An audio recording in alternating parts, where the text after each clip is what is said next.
pagtulunan 23. Isgutan diri makaila sa kaugalingon ug sa natural nga pagkatao. So lalong-lalong ni kay sa unang mensahe, isgut man to makaila sa kamaturan, di ba? Sa gisundan ni nga mensahe ng Ison.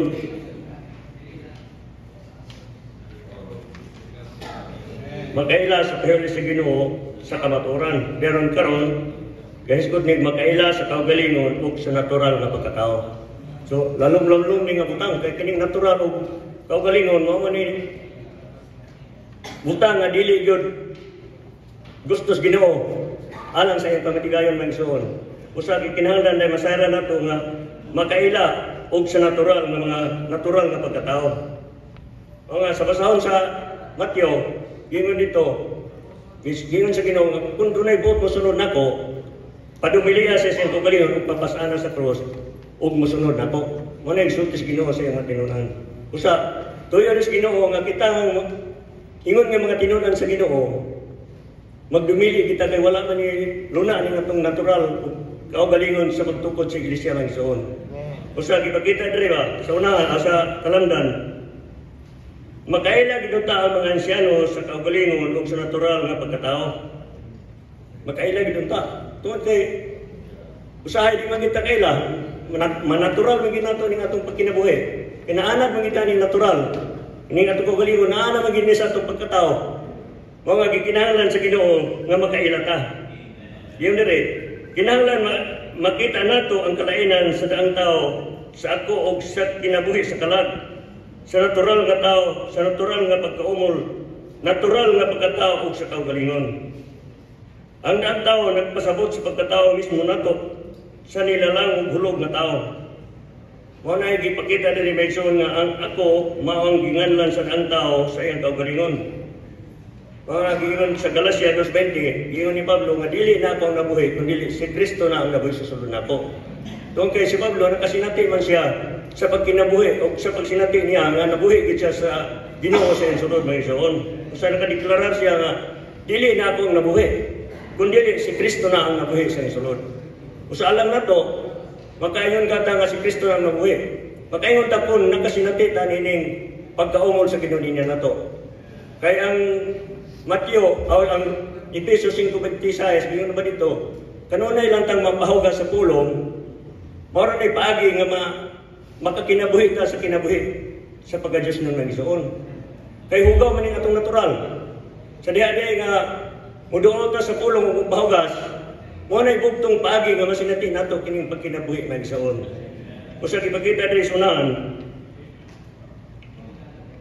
ang pagkinabuhi sa kalag mo ang kinabuhi sa daang tao. Ang natural nga tao, ang natural nga pagkaumol, natural nga pagkatao mo ang atong natural nga himuan. Kasagaran, kusog, talento, mga pamaagi, kaalam ug kahibalo. Mao ni natural. Daghan kay kahimuan ni, di ba? Kahimuan sa karaan kusog, talento. Dunay mga talento ang mga tao.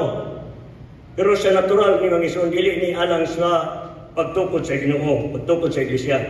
Sa ginoo ang kaugalingon nagpasabot sa kinabuhi sa kalag, sa mga opinyon, gusto dili gusto, pagpili niini ug saya sa salabutan ang mga opinyon, iya sa pagbati ang mga gusto ug dili gusto ug mga gana, ug iya sa pagbuot ang mga pagpili.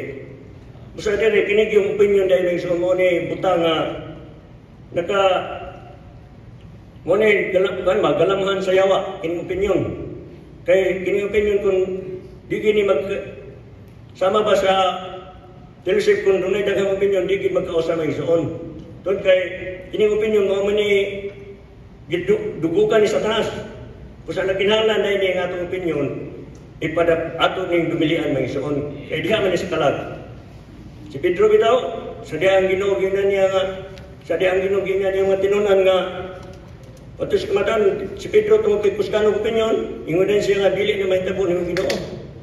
Pero unsa may giingon sa Ginoo? Ibadlong siya sa Ginoo. Nahimo noon siya sa talas nga naman. Doon kay ang iyamang opinyon, kaugalingon nga natural nga katao iyamang gidala man Ison. Dili mo dai gusto sa Ginoo.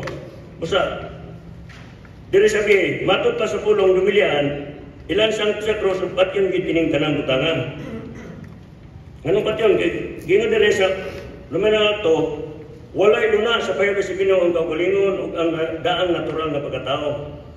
Bisan to dunay luna ang daang pagkatao nato sa payo sa Ginoo, kalabot sa mong kabuhatan, na dapat alang nato diha sa iglesia.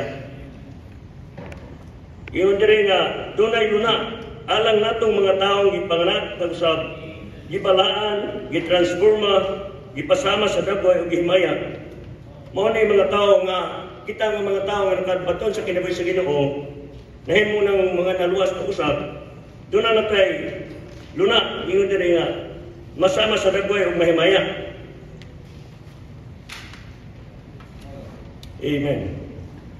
Walay luna ang atong natural nga tao. Makita ang tanato nga sa pahuli sa Ginoo, ilan sang gyud sa lato sa cross, isalikway ug dumilian ang kaugalingon, lakip na ang mga opinion o mga gusto o mga pagpili niini. Kay ang pag-anak pag-usab may paagi nga makasulod ta sa gingarihan sa Dios nga mao iglesia karon. Walay luna ang natural nga tao diha sa iglesia. Nagpadayag ang Roma aron makasulod sa praktikal nga kinabuhi sa lawas nga mao ang tinuod nga pagbatasan sa iglesianong kinabuhi, magpatransforma kita. Mao na gipakita din sa Roma 12:2 mga igsoon. Mga kining natural yun, wag ni paagi o wag ni itawag ni wag ni dapat diha sa iglesia. Mga gisultihan tayo ni mga mensahe mga igsoon nga kinahanglan dahi ato ning makita kining pagka-natural nga wala ginibahin sa pagtukod sa lawas sa Ginoo. Usag iyon sa Roma, iyon din sa isan pa sa atong morning revival mga igsoon ba kung gibasa sa 3 inside 3 sa Roma 12:2, o dili mo magpaumol uyon ning panahon na. Magpatransforma hinuon mo sa pagpabago sa inyong salabutan, aron masuta ninyo unsa ang kabuton sa Dios, kanang maayo ug makapahimuot sa higpit. So nagpakita na nga, natural, doon natay natural nga kinabuhi, apan dili kini mapuslan para sa pamitigayan sa Dios. Bisan to dili napulihan ang natural natong kinabuhi, metaboliko gyud kining usbon. Dili lang kay usbon sa dagway nato, kundi usbon sab ang kinaya nato sa sulod. Bisan to kinahanglan gyud ang tawhanon natong kinabuhi para sa pamatigayan sa Dios, dili gyud kini angay magpabiling nga natural nga tawhanon kinabuhi. Tawhanon kinabuhi gyud unta kini nga na-transforma sa kinaya aron masagol ug mao sa Dios nung kinabuhi sa na-transforma ang tawhanon kinabuhi, lalong kining butanga. Mao nga kining natural kinahanglan gini ma-transforma magsuon. Kay gingon man sa Roma 12:2 nga dili ta magpaumol uyon ning panahon na.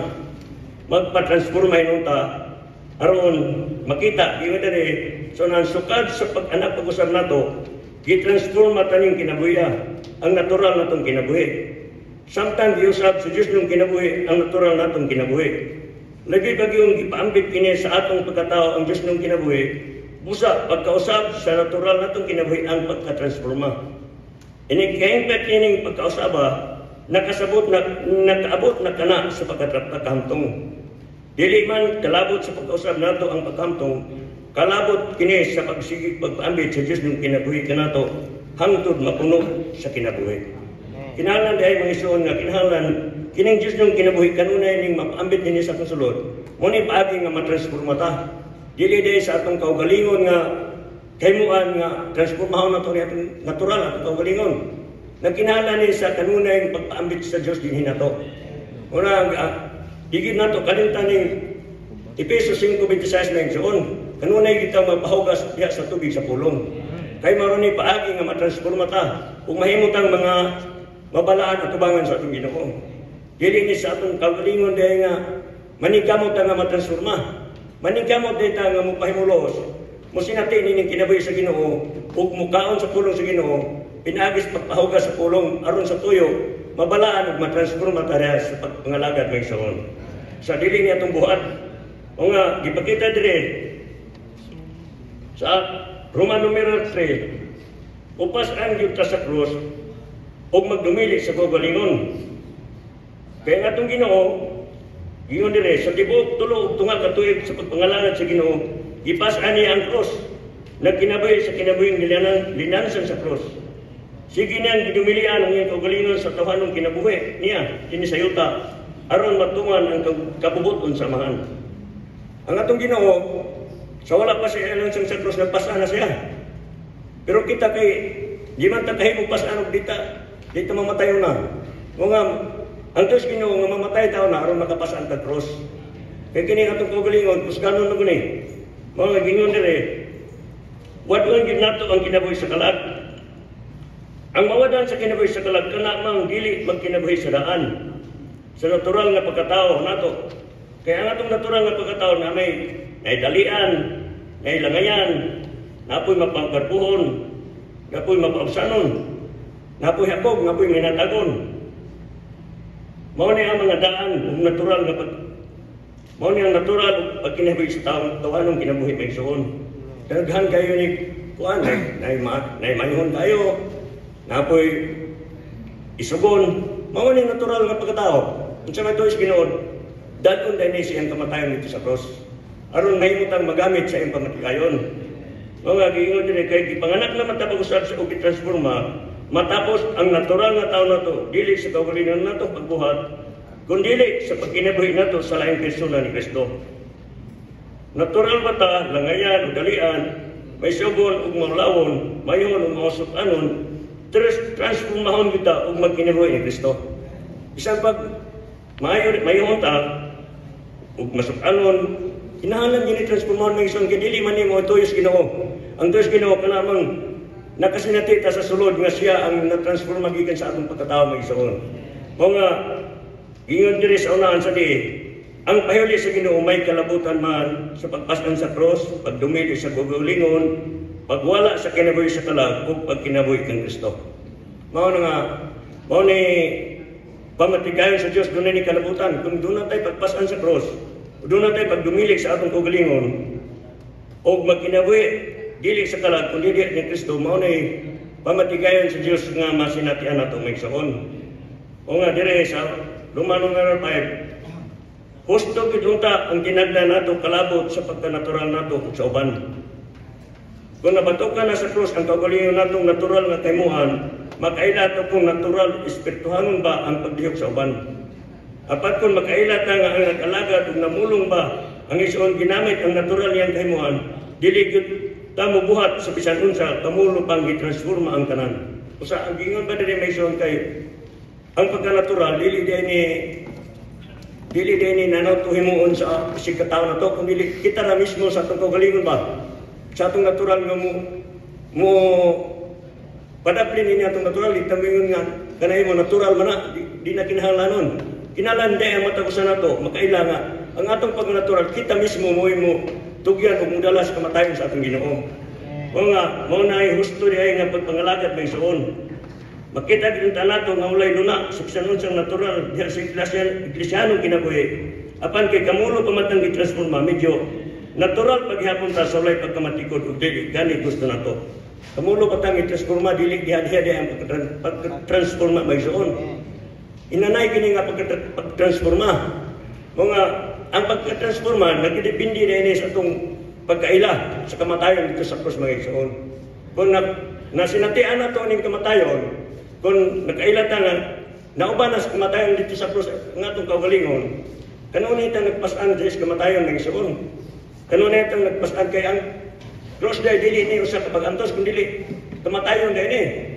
So kung nagkaila ta nga kining kamatayon, ang Dios magabuhat din sa atong sulod. Mga dili gusto nga maturungon ang bisan unsang natural. Ugukman isilikoy ginato ang bisan unsang natural sa atong kaugalingon. Apan mas maayo nga dili ka maghukom sa pagka-natural sa uban. Amen. Di kita maghukom kung natural ang uban, di nato man brad natural man na imong pagawi. Dili day ingon ana ang atong pagkinabuhi may suon. Kinahanglan makakita matagusan nato nga matagusan dunay magitay natural. Naanda naman kay kining natural himuan sa kalag. Di naman kinahanglan pagpansayon, kinahanglan man ni dumilian kay aron ta mahimong magkapadayag sa Ginoo. O man giingon sa atong morning revival nga mahimo ta mga mananaog, mahimo ta pakasnan sa Ginoo kung kining atong kaugalingon madumilian magisuon. Usa giingon din sa unahan atong dunganag pa sa magisuon Kini nga maluwanan mampo nga Ginoo. Kinahanglan makakita ako sa pananaon sa imong pahuli. Yan sa kinabuhi maturan. Amen. Kinahanglan sa ko makaila sa daan natural na akong pagkatao. Kinahanglan matapos ang natural na akong tao ug ang kusog. Kinahimuan o talingto nini. Ginoo, isagol ang imong kaugalingon sa bakong nakong pagkatao. Aron o kinabuhi ko ba nimo. If Mag-control o mag-iyas sa bisyanong kinabuhi na ng pananauna. Magmahala nato sa pagpangakiman, pagpakikambitay o pagpangunta nato sa mga balaan. Amen. Ano yung mga isuon din kay maluwanan ang tata nga muampo nga Ginoo kinahanglan makakita pa kung pananahon. Kaya kung walay pananahon, lisod kita kapadayon ng isuon. Kaya sa Proverbio, yung dito, 29, kung walay pananahon, magkatibulagi ang katawan. Busa, ipakita kita diri nga makakita tag pananahon. Kung nakakita tag pananahon, makadumili kita sa atong kaugalingon. Amen. Kaya kining pagdumili sa kaugalingon, dili man ni sayon mangison. Dili man ni basta-basta nga mudumili lang ka kung wala kay pagsinati sa pulong sa Ginoo. Wala kay pagsinati sa iyang kamatayon dito sa cross. Mga kinahanglan dahil nga masayon tang nga ang pagdumili sa kaugalingon, ang kinahanglan ni sa atong dugang pagsangkap sa Ginoo. Amen. Kanunay tang muduol. Digi nato mao na ingon ganina nga digi nato kalimtan ning Efeso 5:26 kay mao gini butang nga magkapahimo natong balaan. Yes. Kay kanunay tang magpahugas sa pulong sa tubig aw magpahugas diya sa pulong tubig sa pulong mao ni paagi nga mabalaan ta matransforma ang atong tibok pagkatao. Kaya pagka-transforma dili buhat sa tao kundi buhat sa Ginoo sa atong pagduol kanay sa pulong nga igsoon. Mga kinahanglan ko ni atong kaugalingon opinyon nga dumilian kasi iyon dire. Amen. Ang mga nagpasabot ang kaugalingon sa kinabuhi sa kalag diha sa mga opinyon. Gusto dili gusto pagpili niini. Iya sa atong salabutan ang mga opinyon, iya sa atong pagbati ang mga gusto o dili gusto, o mga gana, o iya sa atong pagbuot ang mga pagpili. Sa diyang gisultihan sa Ginoo ang iyang mga tinud-an, nga ilan siya sa cross, ibadlong siya ni Pedro, nga niingon, kaloyan ka sa Dios, Ginoo, dili gid kini mahitabo kanimo. Pero gipadayag sa Ginoo sa Mateo 16:22 nga nagpadayag ang kaugalingon ni Pedro sa iyang opinyon. Makita ang nato nga walay luna ang atong mga opinyon, mga gusto o pagpili sa kahuli sa Ginoo. Kung seryoso ta sa Ginoo ug nakadawat ang mga pananahon, hukman gyud nato ang kaugalingon. O nga importante dai ang atong pagpangalagad, ingon nga nanguna mga igsoon, kinahanglan makakita kita ni nga pananahon. Unsa man nato pagkakita sa pananahon, dunay tulo ka butang. Ingon dito, una, doon natay pinadayag. Ikaduha, doon natay kahayag. Ikatulo, doon natay pananaw. So makita nato ning tulo ka butang, kinahanglan nga kining pananaw nga atong makita, mao ni magadumala nato nga makadumili ta sa atong kaugalingon. Kaya ang kaugalingon, mao man giingon sa atong giusahan karon, makaila sa kaugalingon ug sa natural nga pagkatao. Mga salamat sa Ginoo sa iyang pagsangkap at pagbahin nato, kinahanglan dahil nga sa atong pagpangalagad, ingon nga mga nanguna, kaya padayag ng ini nanguna kay matag sa ansyano magita katubangan sa atong panimalay. Kinahanglan dahil nga ato dahil dumilian ang atong kaugalingon. Aron sa tuyo ang Ginoo, magabuhat, magahayag na to, ingon ini ang tinguha sa Ginoo. Kaya nga itong pagsunod sa Ginoo, dili man sa atong natural, di man din sa atong nasalong nga espiritu. Kaya ang Ginoo sa wala pa siya namatay, ang mga tinunan, nagsunod-sunod niya bisag asa. Nagsunod-sunod niya, pero kita, diya sa pagmuntugon, ang atong pagsunod sa Ginoo, dili sa material na, kundi diha na sa espiritu. Kung nabuhi ta sa atong espiritu, natakangunay na kinabuhi diya sa nasagol ng espiritu, nakasunod ta sa atong Ginoo may soon. Usa, kinahanglan dahil nga, makaila ta, nga naata sa atong nasagol ng espiritu. Pero usahay lagi, kay namatay mga makapagkiyasan, murag di kay taka, ila kung nabatay sa espiritu, pero kung ato rin ihinusol, isugid sa Ginoo, ang Ginoo maghayag na to, diyan niya nakasunod ta sa Ginoo diya sa atong espiritu. O nga, sa unang panahon siguro, sayon giuro to nila pagsunod-sunod kay sunod-sunod naman. Kita kay mayon tag sayon pagkaron kay nasa espiritu di man takabate ug nabata sa espiritu. Sa kinahanglan dahi nga kasinati tanin kinabuhi sa pagbanhaw aron do na tay pagsinati nga naata sa espiritu may sion. Sa dugang pagsangkap nini ug dugang pagpaambit pagayag padayon sa tuition. Amen.